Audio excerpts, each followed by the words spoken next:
আসসালামু আলাইকুম রহমতুল্লাহ। আমি মোহাম্মদ বাহারুল্লাহ।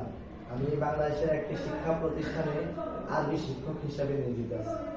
আমি দক্ষ ও নিষ্ঠার সাথে পাঠদান করি এবং শিক্ষার্থীরাও আমার কাছ থেকে শিখতে স্বাচ্ছন্দ্য বোধ করে।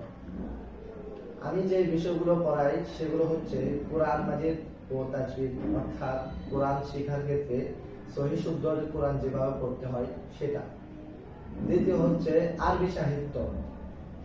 তৃতীয় নাম্বার হচ্ছে ফিকহ, অর্থাৎ মানুষ চলার ক্ষেত্রে দৈনন্দিন যে মাসালাগুলোর সম্মুখীন হয় সেগুলো। 4 নাম্বার হচ্ছে আকীদা, অর্থাৎ বিশ্বাস স্থাপন, আল্লাহ তাআলার উপর বিশ্বাস, তাকদীরের উপর বিশ্বাস এবং কি আখিরাতের উপর বিশ্বাস স্থাপন।